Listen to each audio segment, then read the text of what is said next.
Hi, we're back.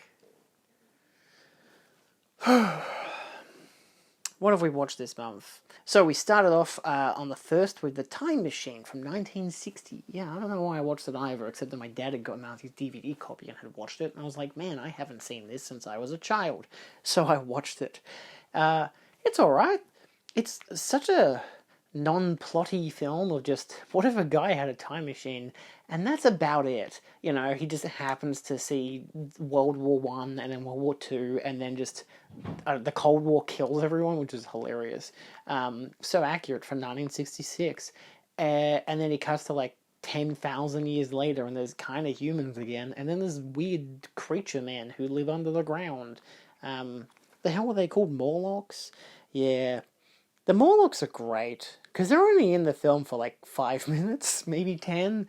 Like, it's insane how little of the film that they're actually in. Their presence is felt throughout most of the second half when he's in the future, but they're not they're not on screen for very long.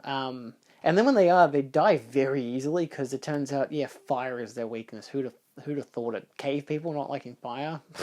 Paint me surprised. The film needs a 4K restoration, very much so, but it looks great. You know, it's obvious. I like the one blue screen part, kind of blue screen. It's like a matte finish part where they have like two images that are sets, like his backyard and then like the street, and then there's like a dividing line and the city, and they can use that to change the city each time from like the 1899 1900 when the film is set to, you know, the First World War and then the Second World War and then the future. And I like that. That's really fun, really inventive, some great stuff in there. The rest of it though, a lot of white people with blonde hair and blue eyes. What's up with that anyway? Crazy. People be time machining anyway. Then I watched How the West Was Won because I had that box set that had 3 westerns in it, and this was the third one, I believe. Yeah, the other one was the fucking, what was it called? I watched it the other month. The Wild Bunch and the Searchers, but I'd seen the Searchers last year. So anyway, How the West Was Won, I give it 4 stars. It is a very strange movie to watch because it's in like is it Technoscope or something? Come on, where did I write down how Cinerama?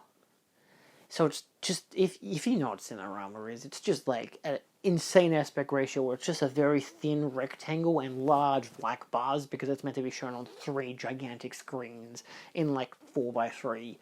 It doesn't work in the home video section of your library.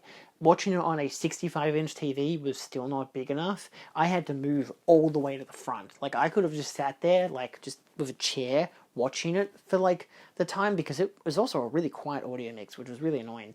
But, yeah, I was able to move everything as close to the TV as possible, and got a good definition from it.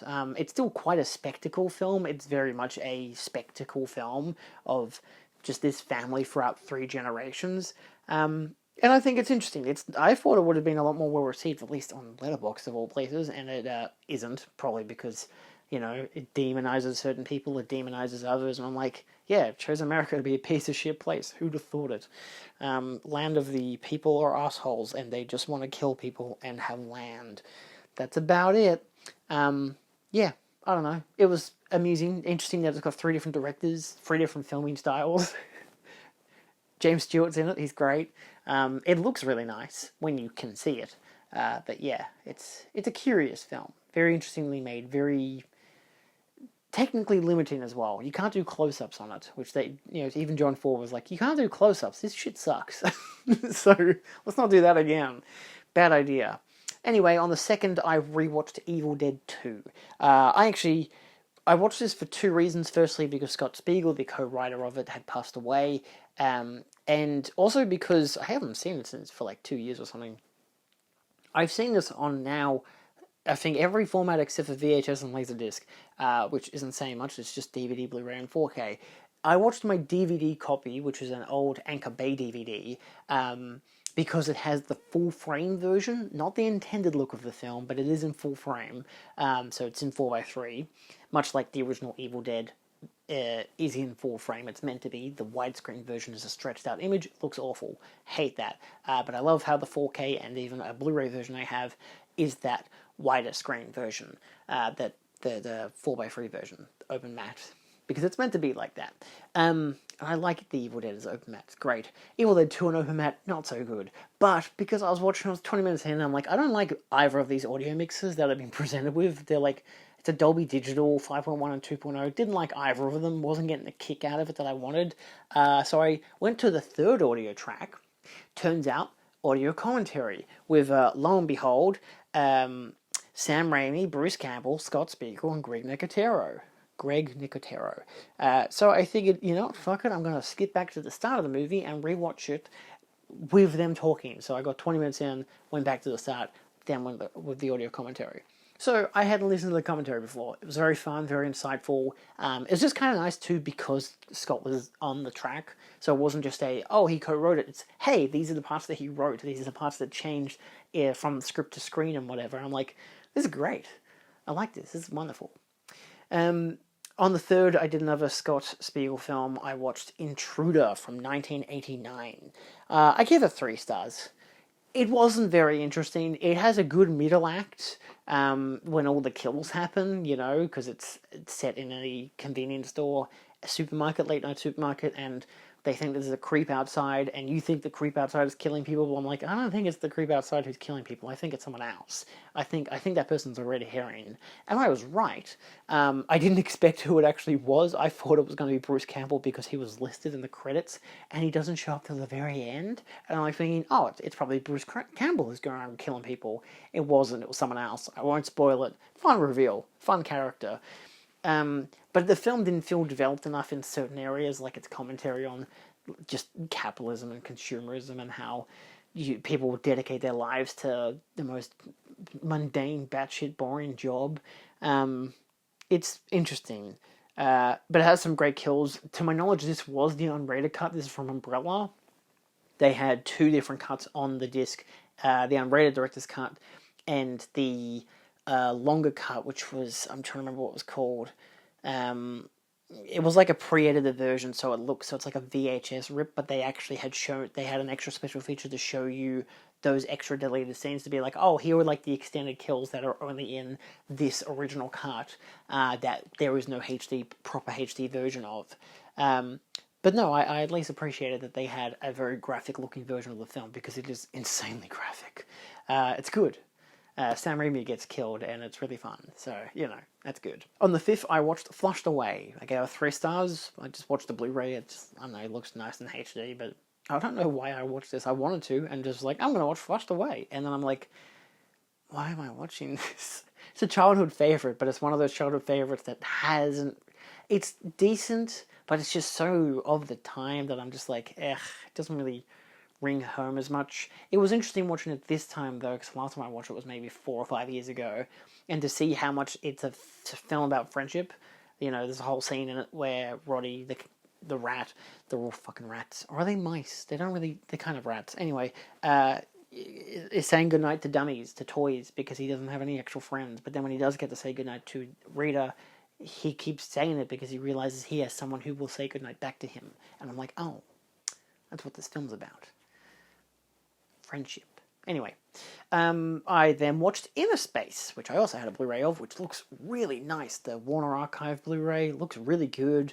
I hadn't seen this film since I was a kid either, but because Red Letter Media is doing a video talking about Joe Dante films, I'm like, I should rewatch Inner Space. I haven't seen that one for a long time.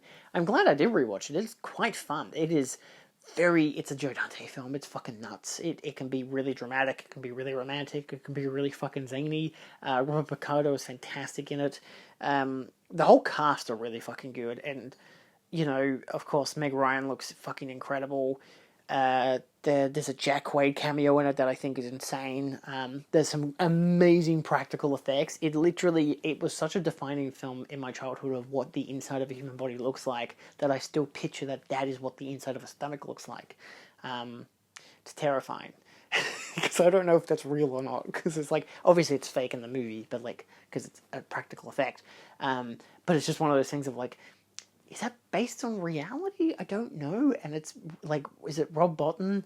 And he's a fucking lunatic, and I love him. So, great stuff.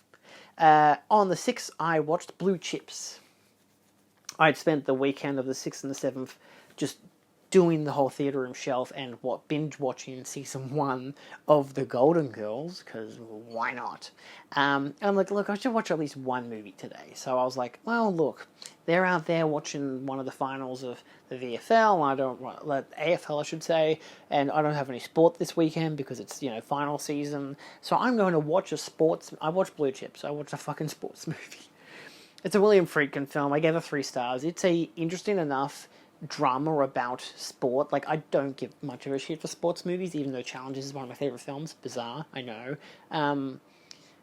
But it's not about the sport. It's about how it works in the dynamic of the story. In this case, it's basketball, but it's not... The basketball itself doesn't really play much into the narrative of the film. Like, they're just playing games. Like, there's, 2 or 3 games in it, and there's no real stakes to the games. Apparently it was really interesting for the time because they shot it on the ground, and they hadn't really done that because most, commercial-looking versions of basketball we're going to shoot down into it, And I'm like, I like that because I have filmed both. I have filmed basketball before. I filmed on the court, and it sucks. That's actually a real thing. People will film on the court. It's nuts.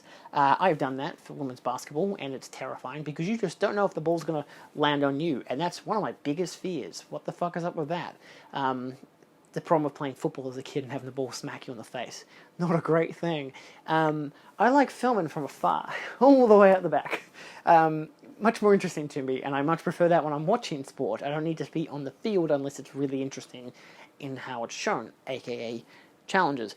But at least that gave it some interesting things for this, but it was mostly the semi-fictional, semi-non-fictional discussion of, corporate influence in sport and just corruption in sport, and that was more interesting.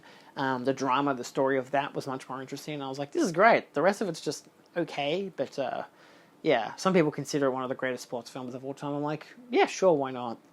It's good, I didn't love it because I don't care for sport, but I'll give it its pass. It's got some good actors in it. Then on the Sunday, I watched The Face Behind the Mask, because again, I was finishing season 1 of The Golden Girls, and I was like, I've got an hour and 5 minutes to kill, isn't it? 65 minutes? 69 minutes. Hohoi. I gave it 4 stars. Face Behind the Mask. Imprints Blu-ray. Great. Has a great special feature talking about Peter Lorre, who is wonderful. Love Peter Lorre. It's just a really interesting film. It's short, it's sweet, gets in, gets out. It's great. Great effects work for Lorre. He's incredible performance. I highly recommend the imprint version. It is a great transfer, great special features, just a good all-round Blu-ray, good all-round film. Again, 4 stars. Woohoo!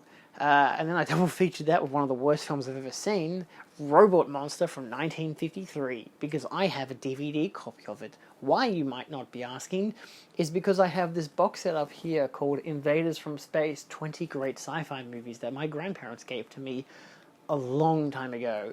It's the kind of DVD set where most of the films are either 2 to 3 films on one disc, and then you flip the disc to the other side, and there's 2 or 3 more films, because it used to be like that. Remember when DVDs were double-sided?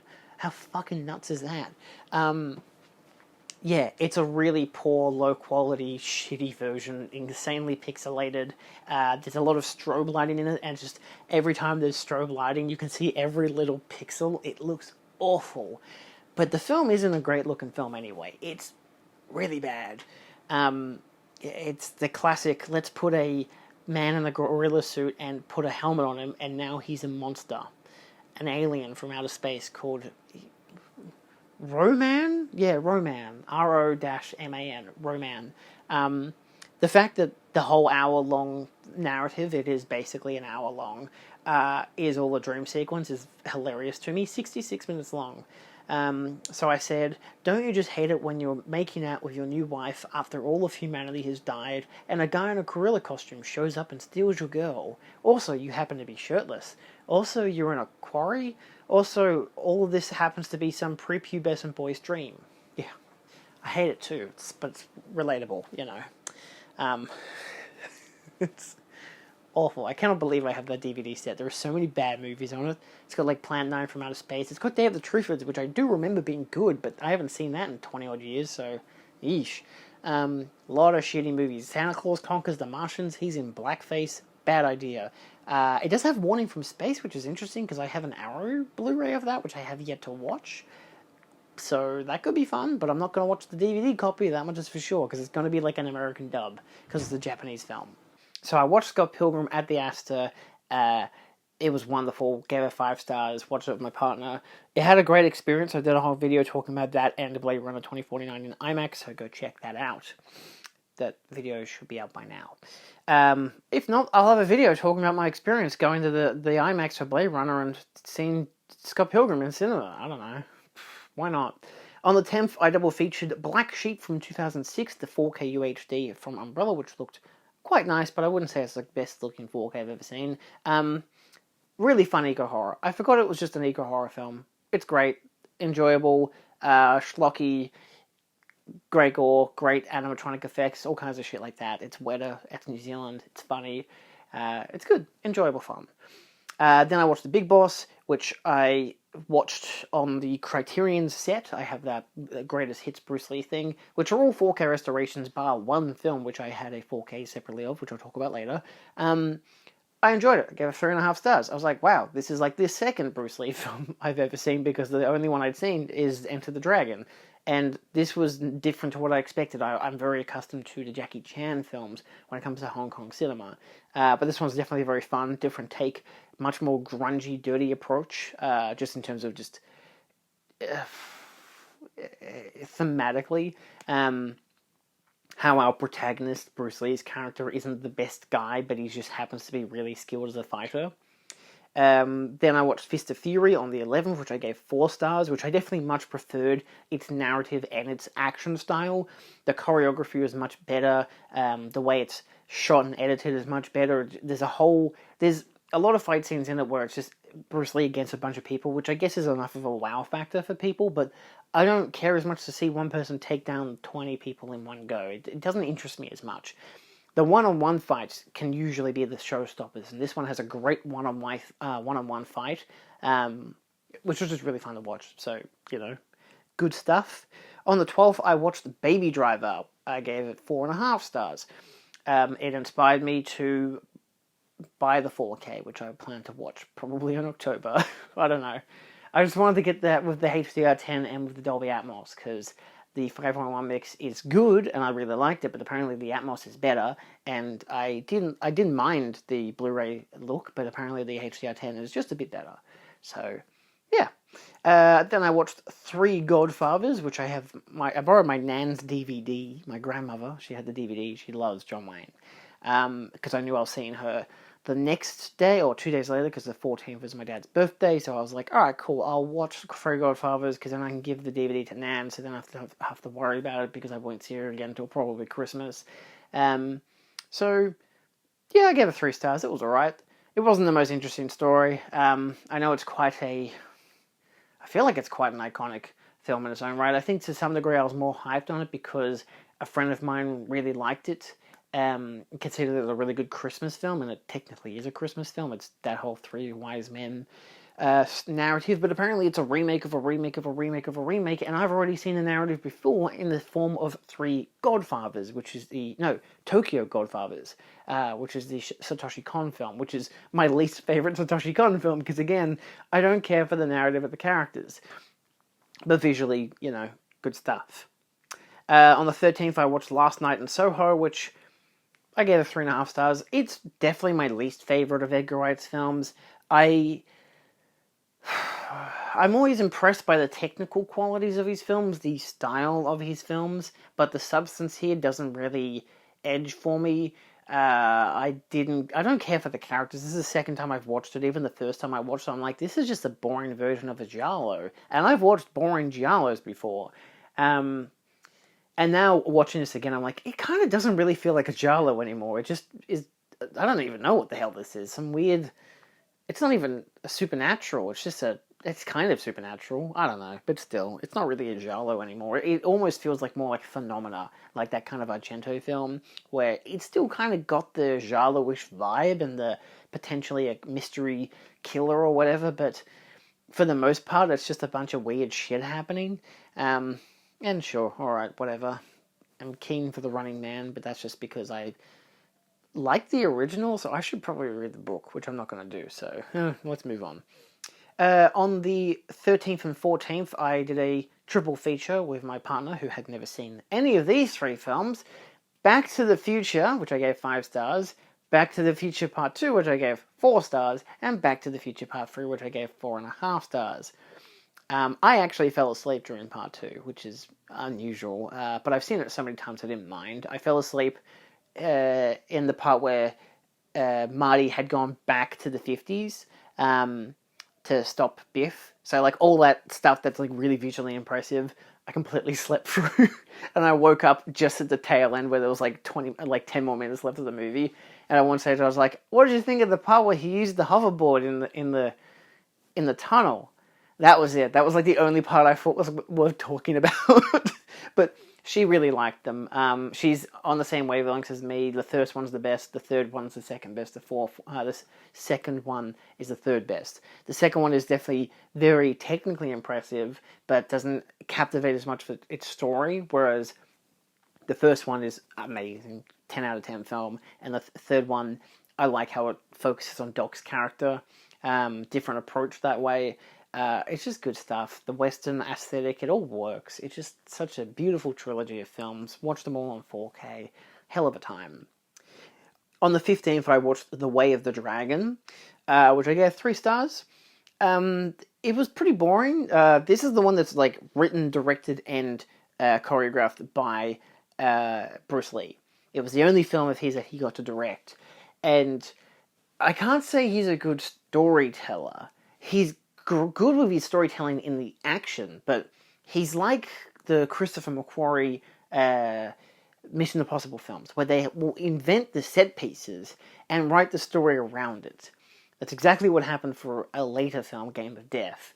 And it's like, the set pieces are good, the action's good, but I just don't give a shit for the story, and I don't give a shit for the characters, and I don't think he's a great director, and I don't think he's a great he's a good actor, so, I mean, he's an okay director.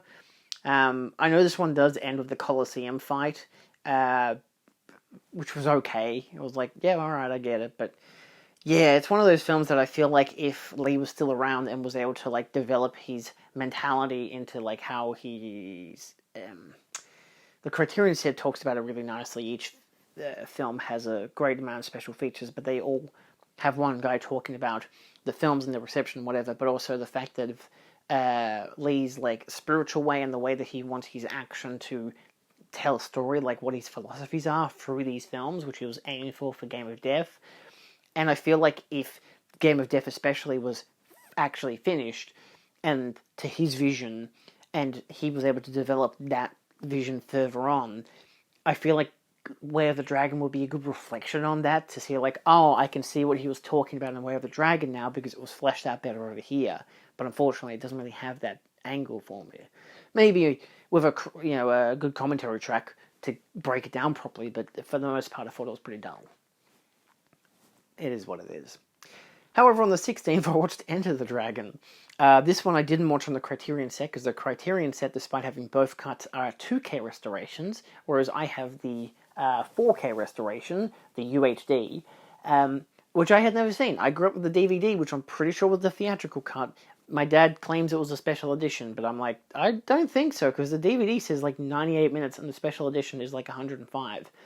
Either way, I watched the special edition cut on UHD. It looked incredible. Sounded great as well. Was able to view it with the HDR10 and with the Dolby Atmos, which I had never done. I was only ever used to the mono track. And it sounded great. It looked great. It's a fucking masterpiece. I gave it 5 stars. It's just him doing a James Bond film. It's fucking nuts. It's absolutely wonderful to watch this film. I don't dislike the fact that it's in my Criterion set, because, again, they have a good amount of special features on the Criterion set, so that helped me to kind of understand the film more in depth, because, of course, the 4K I have is the Australian release, which has the old Blu-ray, which still has a bunch of special features, which is great, including Curse of the Dragon, which is a 1993 documentary about Bruce Lee, and it talks about Brandon Lee, because, like, it was basically hot off the Brandon Lee has just been killed thing. And so they spend, like, the last 20 minutes of the documentary about Bruce Lee talking about Brandon Lee, and it kind of sucks. Like, it almost feels like they had a great what they were talking about, and then Brandon Lee died, and, like, we got to talk about this now as well. And so it almost feels like they only had enough time to do, like, 90 minutes, not an hour, not like 2 hours or whatever. And for its, how long is it? It's 87 minutes long. It's cut to shit. It is awful with its editing. It will literally fade out of someone talking and fade into someone else talking. And you'll never understand what they've fully said. There's one whole guy talking about how, like, he had a conversation with, like, I think it was Bruce Lee's widow about something, or he was talking to Bruce Lee prior, like, within a couple of days prior to his death, about his health, because he seemed, like, really fatigued and weak and whatever, and really thin, and then it just fades out, so we don't actually hear what Bruce Lee had told him. So I'm like, what the fuck is this? Really, really not great. Like, there's a good amount of information if you don't know anything, but if you do, it's a waste of your time. On the 17th, I watched Butch Cassidy and the Sundance Kid. Sorry, I bit my tongue yesterday, and I'm still dealing with that. So yeah, Butch Cassidy and the Sundance Kid, watched the Blu-ray, because Robert Redford had died. So I was like, well, I guess I'm not going to watch Game of Death yet. I'll have to watch, Butch Cassidy. I haven't watched a lot of Redford's films, and he has done a lot of movies.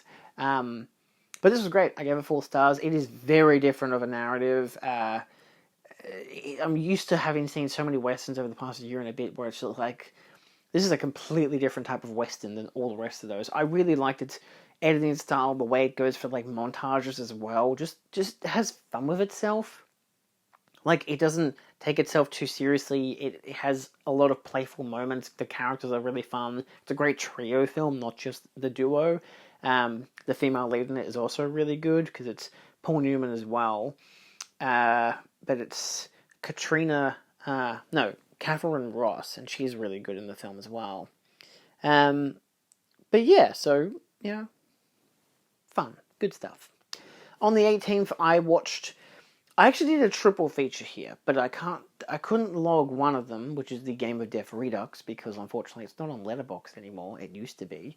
I watched Game of Death from 1978. I gave it a 1.5 stars.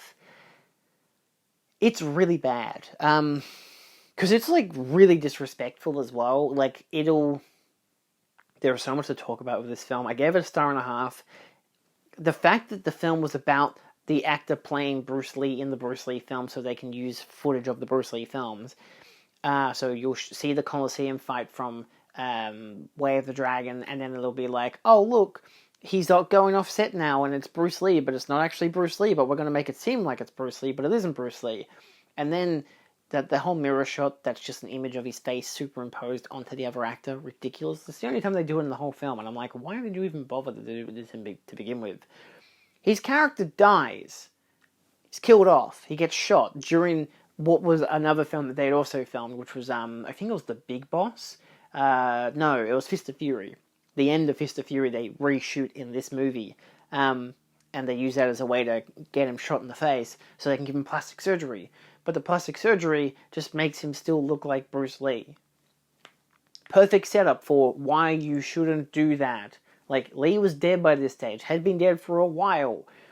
And they just went for I guess it's still Bruce Lee. Like, instead of being like, oh, we can now use the actual actor who's playing him, so now that's why he looks like that, instead of looking like Bruce Lee. He can still sound like Bruce Lee, because whenever he does the fight scenes, he makes all these annoying noises. And I'm like, Bruce Lee didn't make that many noises in the earlier films. They really overdid that. It's stupid. But yeah, it's only because the stuff that they had shot for Game of Death, which was Bruce Lee doing the whole tower fight, where there's the 5 levels of the tower, and he only filmed the last 3 sections, so they could recut in that stuff. And it just doesn't work. That stuff is fantastic. It's the last, like, 12 minutes of the movie, and it's like, wow, this stuff is great, but also a little off. But the rest of the film before it is fucking awful. Absolute waste of time. Insanely disrespectful, because the amount of times they would just cut to footage of Bruce Lee from other films with no visual context. Like, mostly it's close-ups, but sometimes you'll have him in different costumes or have him in different locations, and it'll be very obvious, you know, like he's in a men's locker room, and they'll cut to the shot of Bruce Lee, and it's him with like a brick wall behind him, and then they cut back to the locker room, and it's a cement wall, and I'm like, what are you doing? This is awful. Game of Death Redux, which is featured on the Criterion Disc, because Game of Death is on the Criterion Disc, of course, is like 30 minutes, 36 minutes, and it's just all the footage that they shot. It's re-edited, so it's all the footage that they used. Got a new score to it, got a new dub. It's so much better. It is insanely good. Like, it's just like, this is a great 36-minute long short film. I can see exactly what Bruce Lee was going for. I can see exactly where the narrative would have come in and the narrative would have continued. Why couldn't they have just cut this in properly? Because there's 2 extra characters in that whole section, and they cut them out from Game of Death. One of them's not even in it. The other one they show as a flashback, like, oh, this guy gets killed by Kareem Abdul-Jabbar, but then... But that actually happens after all the footage of Game of Death, because in the Redux, you realize that the guy goes all the way upstairs to fight Kareem and then gets killed, but Bruce Lee's in the room at the time. It's fucked. It's so stupid. But the Redux is a lot better. If you can watch the Redux, I highly recommend it. Unfortunately, it's not the good 4K restoration like Game of Death is. It's still fantastic, though. Like, it's worth watching just for the fight scenes alone, because it is just a 36-minute long fight scene. It's fucking nuts. It looks so much better than what they did in Game of Death, because they cut, like, 80% of it out. Which really sucks, because the amount of continuity that's there in the fighting, because you get the wide shots and see the other 2 guys, because they cut all that stuff out for their current continuity in Game of Death, the fight scenes now look really weird. And it just doesn't work as well, and it kind of makes Game of Death look actually a lot worse than it is, even though it is already pretty bad. However, I did double feature it with Game of Death 2, which is a extra, it's a supplement feature on the Criterion Disc, and it was really fun. It is basically doing what Game of Death did by reutilizing footage of Bruce Lee, but it's utilizing footage of Bruce Lee throughout his whole life. They have a whole flashback to him as a kid and a teenager, because he was in movies as a kid and a teenager. So they have that footage. They're like, this is Bruce Lee at age 8. This is Bruce Lee at age, 17. And it's like, it is actually Bruce Lee, and they're actually saying that he is just Bruce Lee. And for the first 36 minutes of the movie, you're following Bruce Lee, but a guy who looks a bit like Bruce Lee, but usually they don't cut to his face, they have him, like, shot from behind. And when they shoot the front of him, they've obviously found footage that they can match with, so the costume will match and the location will match as best as possible. They've done their homework to do that, and it actually looks good. And luckily, because it's all dubbed in English, it doesn't matter about what they're saying, because it's already been dubbed in. They have scenes from Enter the Dragon, which I'm like thinking, I've seen that scene. That's from Enter the Dragon, and that's not what they were talking about in Enter the Dragon. And it cuts from that to like a closer up of the guy that Bruce Lee's character was talking to, who's by himself in this image, because they needed the extra dialogue, so they just keep cutting back and forth. And they make them look very similar in costume. It's really funny. It's a surprisingly well done job. But then after his character still dies, because Bruce Lee still dies, and they're like, Bruce Lee's dead now, and also, let's show footage of his funeral and his corpse, because they filmed that and put it in the movies. They put it in Game of Death as well. They put it in Game of Death and Game of Death 2. And it looks very surreal, because he just looks like a face mask, like a wax molding of his face. But that's in the narrative, that he dies. And then his brother is like, hey, my brother Bruce Lee's been killed, I need to avenge him. So then he avenges him, and that's the better part of the film, because the action is insanely good. And then you don't have the guy pretending to be Bruce Lee, so you don't have him making the silly sound effects of the wahoo, wah, you don't have any of that bullshit. Like, that was good because Bruce Lee had a passion for it. He fucking knew what he was doing. Now they're just making it into a cliche. But then when they kill off his character and have his brother come in, his brother doesn't sound anything like that, and just fights. And he's great, and it's really good. So I highly recommend Game of Death 2. Really fun. Campy as hell, stupid as hell, but really fun. On the 19th, I watched Oddity, which is a 2024 film from Shudder. I watched the Blu-ray that my friend had lent me. Really fun. Surprisingly scary. I watched it luckily with an empty house because I had the whole house to myself that weekend for like 3 whole days. And sorry, my neck hurts. Ooh. And it was nuts. It's very slow and character driven. There's not many characters, but there was enough to keep the narrative interesting. It's a mystery film, a murder mystery basically, and it has some good jump scares, like genuinely scary jump scares, which is great. Like, it's not over the top. It's not every 5 minutes. It's only a couple, and they're really good. So I definitely recommend it. I also watched Texas Chainsaw 3D from 2013, which I bought the Blu-ray of. It's a standard Blu-ray. It doesn't come with a 3D version, which is good because I can't watch it in 3D.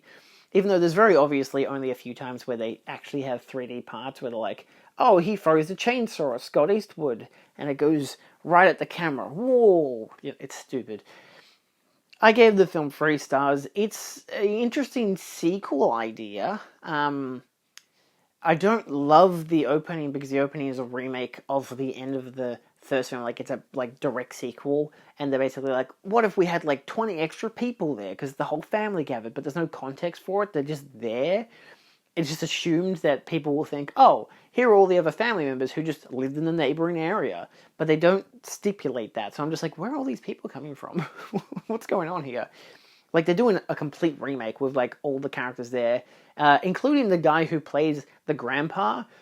That guy was in so much makeup in the original film that it was a Palpatine thing. You didn't know that was a young guy, which I think is insane because cut to 2013, 40 years later, the same guy is still alive because now he's an older man, and they just use him as he was. They give him some fake hair and whatever, but for the most part, they make him look almost, not exactly, they make him look like what if Grandpa in the original film looked like a real person and not a fucking mummified shell, which is really funny because the first 3 films have Grandpa in it and he looks like a mummified shell, whereas in this one, he just looks like a regular guy that's just old, because that's just the same actor. The guy who played Leatherface in the original film is also in this film, in that prequel sequence as well. But then it cuts to 2013, and despite the fact that the baby that was born there should be 40 years old, it's 20-year-old Alexandra Daddario. It's not a twist. It's definitely obviously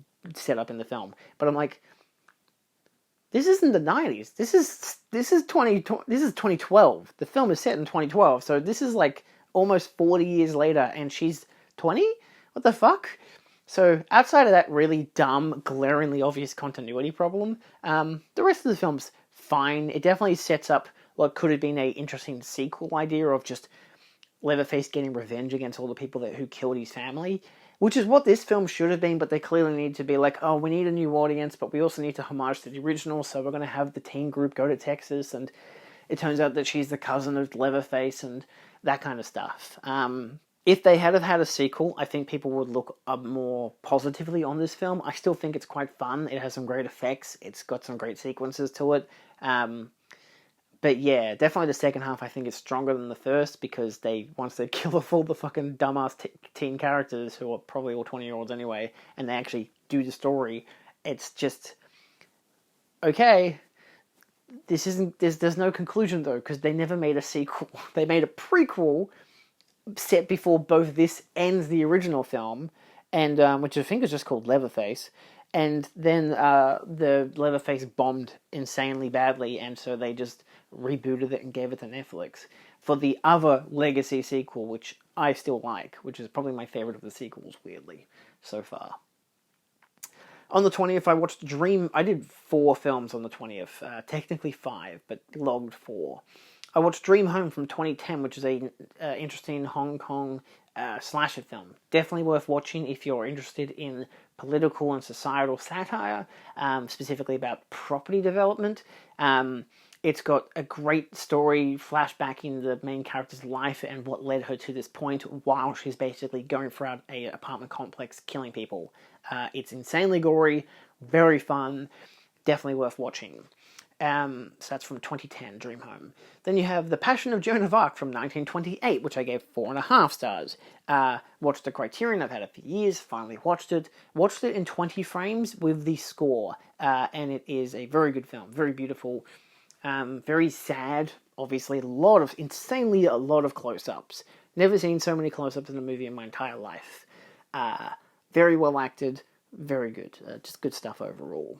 Then I went to the Cinemaniacs and we did a double feature of The Invisible Man from 1933, which I gave 4.5 stars, and The Invisible Man Returns, which I gave 2.5 stars. I had given that one 3.5 a couple years back because I think I'd watched a bunch of the Universal films in order, and it was so much better than so many of the weaker sequels that I gave it a higher rating because it seemed so fresh, because it had been 1933 to 1940. There were 7 years worth of movies in between there, and that's a lot of movies for Universal. This one seemed like, just an absolute beautiful, oh my god, something fresh and new. But then watching it in contrast immediately to the original film, you're like, it's okay. It's very much a subpar version of the original. I think it's maybe the second weakest in the series, but maybe all the rest of the sequels are quite weak as well. Although I really love Invisible Woman, I think that film is really fun. And Invisible Agent is really cool as well, because it's a spy film. But the last one, Invisible Man's Revenge, is just ghastly. So, yeah. Anyway, I think I would always prefer the third and fourth film, Invisible Woman and Invisible Agent, over Invisible Man Returns anyway, so, but this was fun with a crowd. My partner had never seen Invisible Man. She left after Invisible Man, so she didn't see the second one. But she loved it, so that was good. It was great. Phil did a presentation. It was great. Terry did a whole video talking about this experience as well, so I highly suggest watching Terry Talks Movies video about the Invisible Man Returns. He also gave me a little thingy. I got a thingy. He had a couple of these that he was handing out to people. It's kind of, there we go. Focus on the goddamn, stop focusing on my hand. There we go. See, Terry Talks Movies. It's a bottle opener. I have 2 of them. I was meant to give one to Helene. I completely forgot. Sorry, Terry. Anyway, I got home that night and started watching another film, which I didn't log as a film until the next day, because I finished it the next day, because I started it at like 11 o'clock, finished it just around 1 o'clock. I watched 50 Shades of Grey. I told you I was home the whole time by myself. Of course I'm going to watch stuff that's a bit smuttier. This is a funny movie. The first 20 minutes, best short film. Insanely funny, insanely good. And then it keeps going. And the next 40 minutes, it's like, why is this still going? But also, man, this is fucking hilarious, because it just goes from a girl dates serial killer, then girl gets stalked by serial killer, but he doesn't kill her. He wants to just do S&M. So it's not as interesting. And then the whole last hour is so boring. It's so dull. And I've rewatched this. This is still the Unseen edition, which has an extended version. Good God. And the ending to it, it's a lot better. The theatrical ending is a lot better. The Unseen ending is just, instead of it ending at the elevator, it ends with a montage of them being sad. They're broken up. It's wanky and pretentious shit. But yeah, I do still suggest the Unseen version instead, because it's just funnier.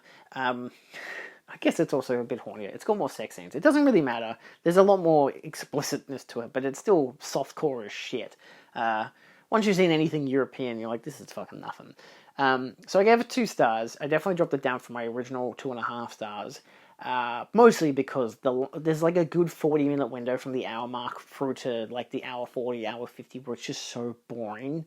The last 10 minutes, it starts to pick up again, because it starts to get goofy again, and then it just ends.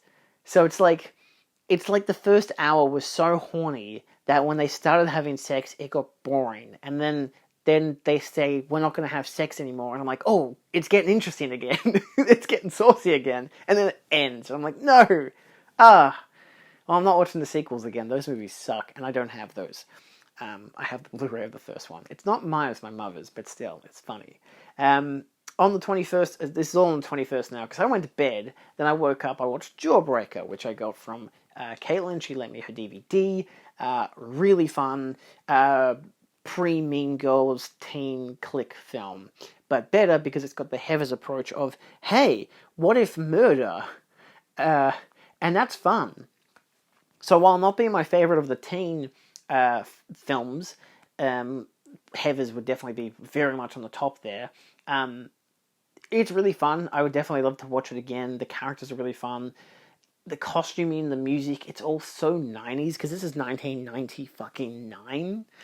It's also got a great cast as well. I think was it Rose McGowan? Yeah, Rose McGowan, she's great. Rebecca Gayard is great. Julie Benz is great. Julie Greer is great. Judy Greer. It does emphasize like Pam Grier and Carol Kane being there, but they don't have many scenes, especially Pam Grier. She's only there for like 3 scenes, which kind of sucks. But yeah, it's great. It would make for a good double feature with Twin Peaks: The Pilot, because it's like the same thing of what if the most popular girl in school died, but instead of it being like everyone's sad, it's everyone just kind of is okay. Just we're looking for the new hit girl, and that's just what the rest of the film's about. So it's like takes the opposite trajectory, but it has dream sequences, it has surreal shit, so it's still very Lynchian in a way. It's great, really fun. I watched Tron Legacy, which I watched the Blu-ray. I don't have the 4K. I'm probably not going to get the 4K, even though I've seen some images. It does look quite striking, but I just don't care about the Tron films. I haven't seen the first one for several years. I thought it was boring as shit when I first watched it. I like the visual aesthetic. It's inventive, it's cool. But the story and the characters wasn't great. And I'm in the same park with Legacy. I haven't watched Legacy for years. And I'm like, the Daft Punk soundtrack is fun. And it's got a good 7.1 mix. I'm like, it's alright. But yeah, visually I didn't really care as much. I'm like, it's got some interesting choices to it, but it's just, I kind of think the first one is more interesting visually just because it's more unique. And I just don't care about the story and the characters. They're just not interesting. It's so generic. It's so painfully generic because they know it's going to be expensive as fuck to make it. We need to have the most generic story. It's the same as Avatar. Expensive as fuck to make, so visually it's going to be mind-boggling. But we need the most generic story possible. Generic story, generic characters, generic villain. That kind of stuff. So, yeah. It's also long, but not in a fun way. Then I watched Jacob's Ladder from 1990. Watched the imprint version, because I know there's a new 4K UHD, but I've never seen it. And I watched it, and it was great. I gave it 3.5 stars. I definitely think I'll like it more in rewatch, because it's a very interesting mystery thriller. I won't spoil anything, but the imprint release is really, really rock solid of a release. Plenty of commentaries and video essays. Alexandra Helen Nicholas's video essay dives into its themes really well. Its reflection on like religious themes and stuff like that, and demonology. Really good stuff. So kind of helps to break down the film a bit better.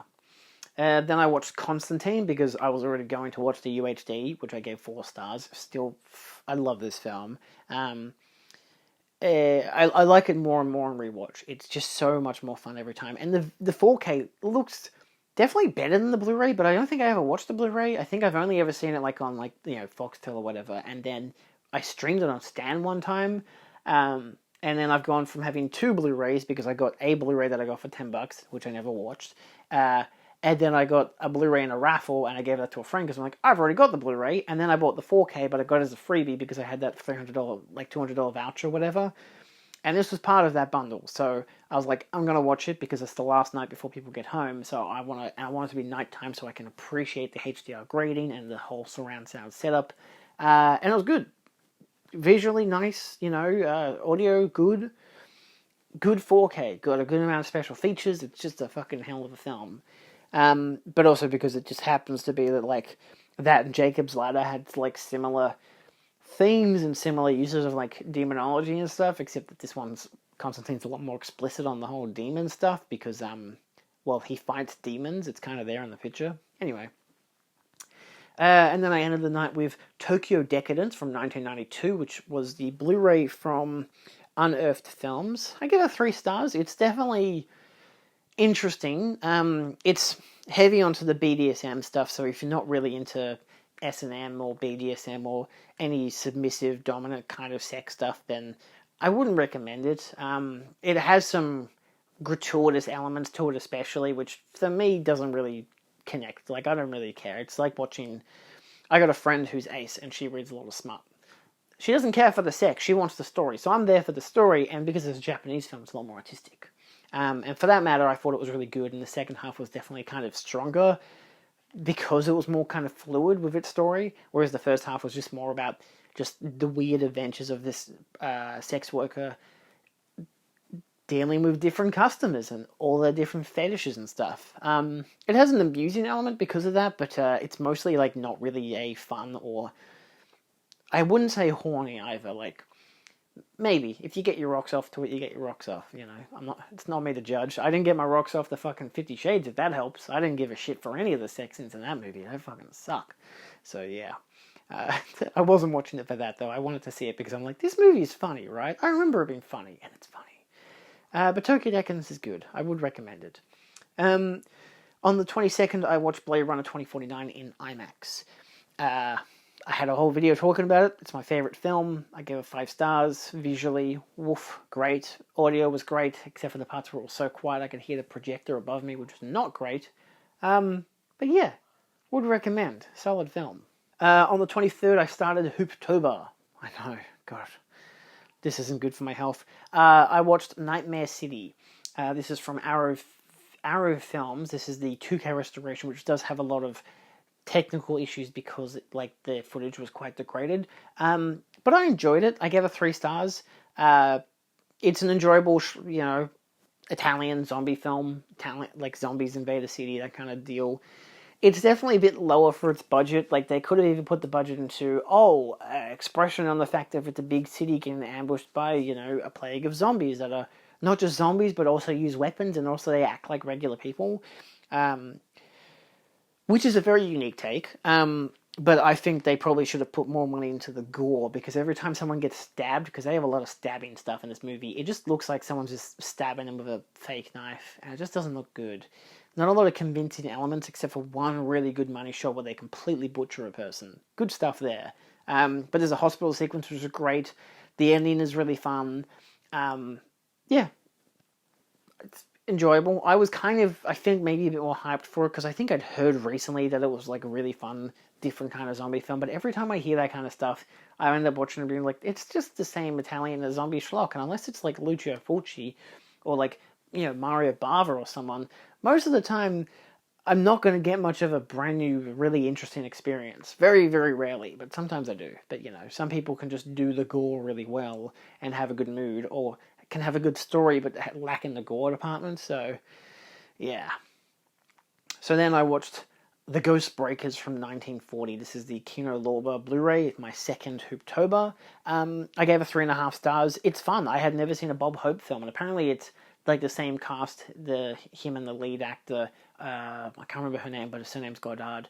They were both in a film prior, like the Cat and the Canary, which I think was already a remake as it was, which I believe I do have that on Blu-ray. But they were in that, and then because of how successful that was, the next year they did The Ghost Breakers. And The Ghost Breakers was fun, I think, because a lot more people expect it to be horror from the get-go, and it isn't. It's first act, crime film in New York. Second act, they're on a boat. Third act, they're on an island in a haunted mansion. That's basically it. They're trying to get these characters to this haunted mansion, and how can they do that in a interesting, fun narrative? It's funny. It's a little bit not on the politically correct side because it's a 1940s film, but I'm not really going to complain about that. It's not like openly racist or anything, but there are like caricatures and stuff that I'm like, this is like where you realize that historical context, it's a stepping stone to get from this caricature to what other actors were able to achieve later. Like, they got a black character in it who's very prominent, and I really enjoyed his character, but he is a caricature. However, he was a stepping stone kind of actor. Because of his performance in films like this, it led to more, black actors in films. And, yeah. It's really interesting to look at it from a historical point of view, and I'm really interested because Lee Gambon did the commentary track, which is the reason I have the Blu-ray to begin with, and I really want to listen to that because I know he would cover that kind of stuff in a lot of detail. So, yeah. Anyway, what else did we watch?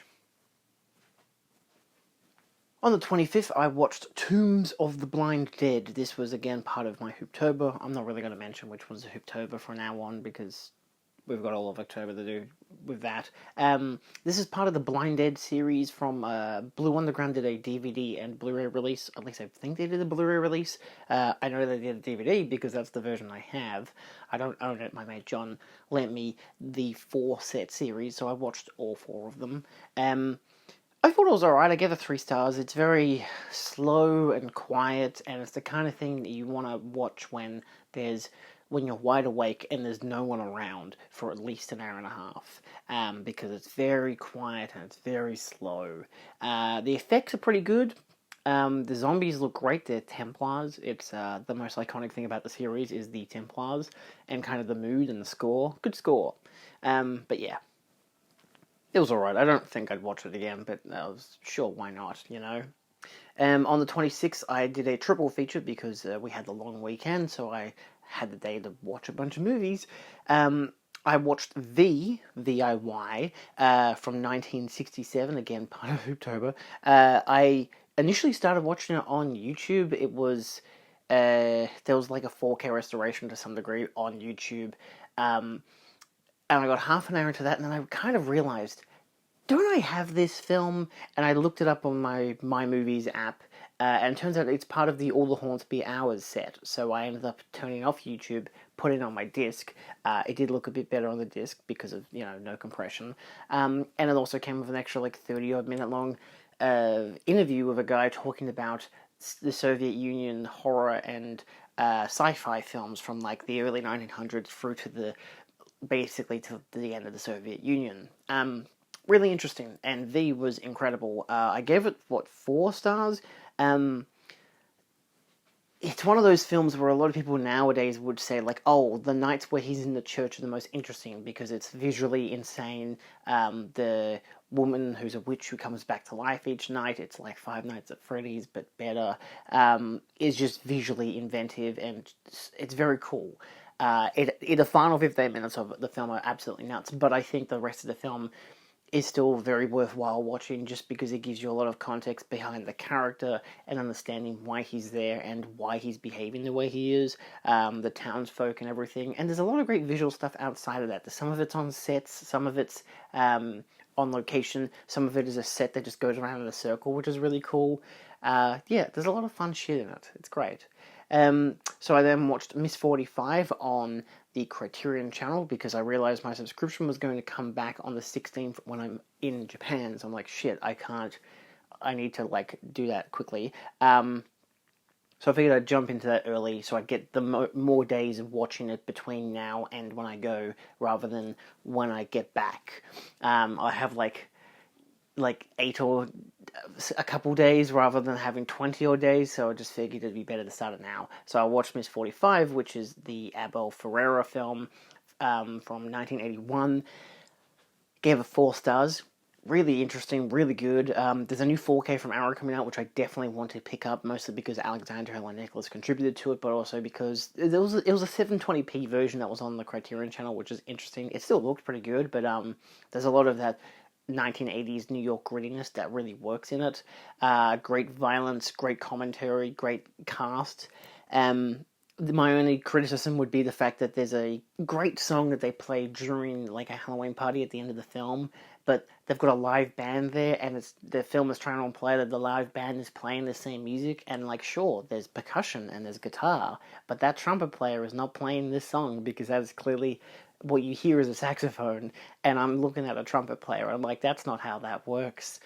I did so many years of music theory to know that that's not how that works. Also, I just played in the band in high school. A couple playing saxophone, so I know what a saxophone sounds like. Anyway, still a good film. I then watched Bedazzled on Disney+. Gave it 3 stars. It's okay. I was wanting to watch Fantastic Four, but apparently that's out this week rather than out last week, despite the fact that I was getting ads that it was out last week, so that annoyed the shit out of me. And I want to watch a comedy. I wouldn't say it's very laugh out loud. The best joke is in the first 10 minutes to do with Scientology, but then the rest of the movie is basically just a sketch show of just Brendan Fraser just as different characters trying to figure out if this is the life he wants to live and then finding out why there's something wrong with it. And then who's the woman who plays the devil? I can never remember what. Elizabeth Hurley. She's the devil and she's hot, and that's basically the movie. It's also a Howard Ramis film, which seems weird. I believe it's a remake as well. Who'd have thought it? On the 27th, I watched Attack of the Blind Dead from 1973. I gave that 3.5 stars. Much better than the first one, but in a different contrast. I prefer Attack of the Blind Dead. It's also called, like, Return of the Evil Dead or something. It's got a bunch of names. It's a Spanish horror film. Of course, it's got a bunch of names. The Blue Underground DVDs for the first two films had the unrated Spanish versions, which look a lot better, look a lot more gore and stuff. But this one's basically a remake. Not even a remake. It's The Fog, like 8 years before The Fog came out, because this is 1973. So was The Fog 1980? Either way, 7 or 8 years before The Fog. You know, small town haunted by somebody of their past. It's coming to the anniversary, and then that same anniversary, the things from the past come back to haunt them again. Except instead of being ghosts in a fog, now they're zombie Templars. It's pretty good. Very enjoyable, much more fast-paced, a lot more characters, so a lot more people die. Yeah, I enjoyed it a hell of a lot more than the first one. But the first one was just a lot more slow and brooding and whatever, which is, like, fine, I guess.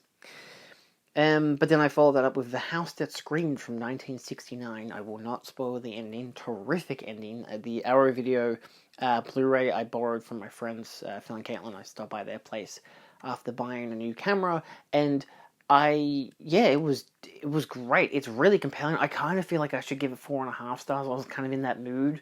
It's surprisingly compelling for a film that basically doesn't tell you a lot of details. Like, it's almost like purposely avoiding telling you certain things. And when you get to the ending, you realize why. It's not that it explains it, like, here's why we didn't tell you about all these. It's just, you just have the assumption of, oh, the reason why I didn't go heavy into these details is because it would have made the ending a lot more obvious.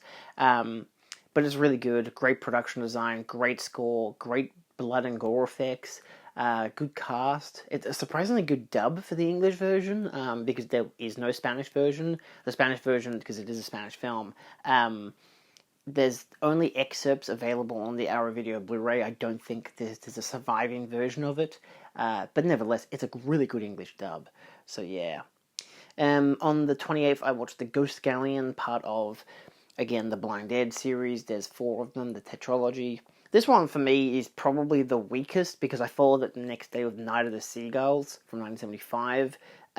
Both of them I gave 2.5 stars. They both benefit and have weaknesses in the exact same area. They benefit both because they've got their uniqueness of the series. Each film is basically unique in that regard. That despite the first 2 being set at the castle in the same location, they don't have any continuity. The first film is these tourists find this castle. Look, now the zombies come out at night and they kill them, and potential zombie plague ensues. Second film, no continuity. We're re-establishing what's happening. Now there's a town here next to this castle, and the town killed the Templars 500 years ago, and now the Templars are back for revenge. The third film, these people find a boat just in the middle of the water, but it's surrounded by a fog, and in the boat are the Templars, where they have to again re-establish the canon, and apparently there's a treasure, and if you try to get the treasure they'll kill you, but if you're just there at nighttime they'll kill you anyway. But the thing is, it always looks like it's nighttime, which is very strange. Gives a great eerie effect to it, but it was also not a lot happens. But again, they're on a boat, that's cool, I guess, sure. It has a great ending. But again, because I know none of these endings really mean anything, because by the next film you've completely cleaned the slate. Now we're in a small beach town, and it's got a Lovecraftian effect. This doctor and his wife move in, and they're like, none of the town people want them there, but then every night there's human sacrifice, and you don't know why. Like, as a viewer, having seen the other films, I'm like, well, they're giving them to the zombie people, and the zombie people are coming through, the Templars are coming through, collecting these girls, and then ripping out their heart and throwing it into a statue, because that's what you do when you do human sacrifice. And so for the first hour, it's that, and then the last hour, everything happens. The doctor finds out what's going on, they stop the sacrifice. Because they stop the sacrifice, the next night the Templars come through and destroy the town, even though everyone's already left, because they're like, oh yeah, we know what happened last time, we're not doing this shit again. But that's also when they establish it's every 7 years, you have to do 7 days worth of sacrifices. You hear the bells ring, sacrifice number 1, you gotta get it done. Yeah, and the ending's very, very cheap. There's a lot of blood, which is great, but like just how they resolve it is really stupid. So yeah, it's just got a really boring hour and then a really fun last half an hour. So I don't know. But then I actually double featured on the 29th with Children of the Corn 2, The Final Sacrifice, because I have to get a lot of these Hooptobers done quicker because I can't do every single one of them in October because I'm gone for half of October. Um, so I watched this one. It was part of the cult thing, and I was like, look, I watched the first film last year. The second film would have been like a year later. Let's watch the second film. The second film came out 8 years later, which is fucking nuts. The first one was like 84, and this one's 92. Um, I watched the international cut. Probably should have watched the US theatrical release, even though the only difference is one scene and a slight bit at the end, because there's one big CGI scene, which is kind of nuts, because I only discovered that after the fact. Watched the international cut, really liked it, gave it 3 stars. I'm like, this is fun. There's a lot of shit they just don't do in this one. Like, there's a lot of stuff that's set up that they don't talk about. The whole adopting the kids from the first town into the second town. For some reason, the adults like the kids, but then the kids are clearly still demented. There's a lot of, like, issues, but all the times that just the kids just fuck with people. They kill an old lady. It's great. They kill two, actually. They bury one under her house. They get the other one hit by a bus. Wonderful. A guy bleeds to death in a church, and it's fucking nuts. There's a lot of great deaths. But then there's the supernatural elements, which they hardly touch on, but they're still there. There's like, oh, now there's actually a conspiracy with the adults because they're poisoning the crops. There's so much weird shit in this movie. Would I suggest which cut? Maybe the US theatrical one. I don't know. I think the CGI scene makes it too goofy. Removing it and playing it straight, it just gives you the impression that, oh, the main guy is being possessed by some evil force. But in this US cut, they show this whole CGI sequence where his like cells get changed and suddenly he's now possessed by an evil force. But the thing is, it's pretty obvious because when he's possessed, his eyes are almost completely black. They don't play heavy enough into it that I feel like they should have, because it would have been more obvious, especially without that CGI sequence, like how I experienced it. And then later towards the end, there's a bit of a mutation, and it's mostly practical effects, but then in the US version, they add some CGI effects to it, so I'm like, well, the practical looks better, so yeah.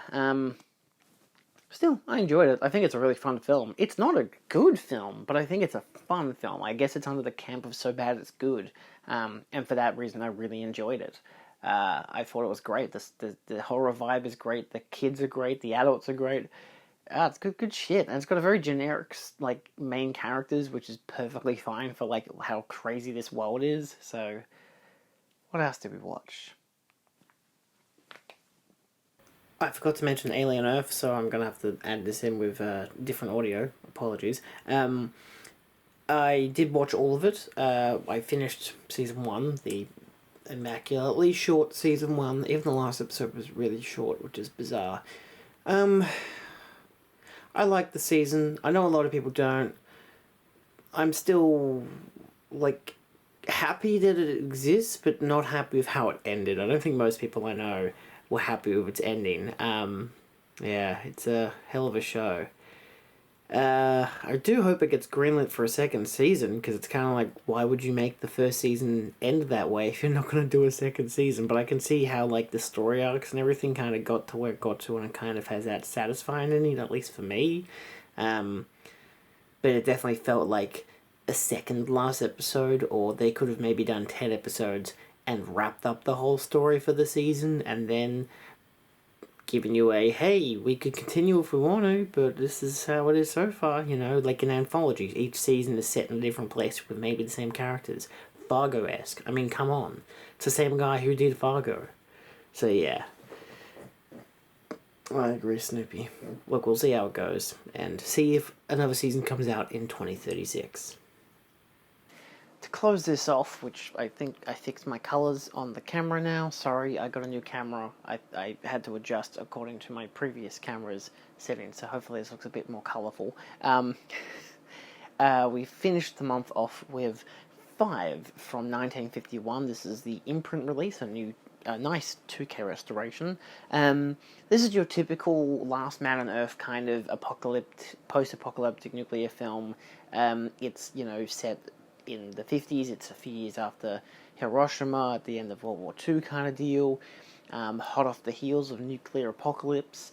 And basically it's the kind of apocalypse where it's just like a gas cloud has gone across the whole world and has killed off everyone except for 5 people who miraculously all managed to be in this one beach-type area in America.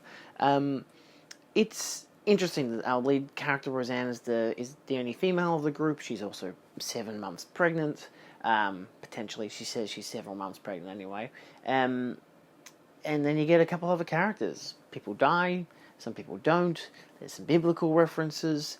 It's mostly a tight-knit thing of the characters trying to live together, knowing that they're probably the last people, and that maybe they might survive, and that maybe they won't. Maybe they will eventually be poisoned by the radiation. Maybe they won't. It would make for a good double feature with The Beach, even though I think The Beach is a better film, mostly because there's just more happening in that film. I don't know. That's the kind of we're rich and the world is ending, so we're going to have a party kind of thing, and this one's we're poor and we're going to die. Probably, but maybe not. This one's nihilistic in just what happens to the characters rather than they're all going to die. The Beach, they're all going to die. And in Frankston, of all places. But yeah, so I'd recommend the 5. It's part of my Hooptober as a post-apocalyptic film. Yeah, it's not bad. It's enjoyable. Anyway, that's it for the month. Next month is we're going to cram in as many horror films as I can for Hooptober. And then I'm going to have from the 15th of the month through to the 26th, 27th, I don't think I'm going to see a single film. I'm planning to hopefully watch at least 2 when I'm in Japan, because one of them will be hopefully on my birthday, and another one will be if we have some time in one of the afternoons. There's a cinema up the road from where we're staying. I don't know if the plane will have any movies, but I guess we'll find out when we find out. I can only hope. I very much doubt it, because I don't think we will. I'll bring a book, it's fine. So yeah, maybe I'll download stuff onto my phone. Oh god, that'd be awful. Anyway, see you kids next time. Adios.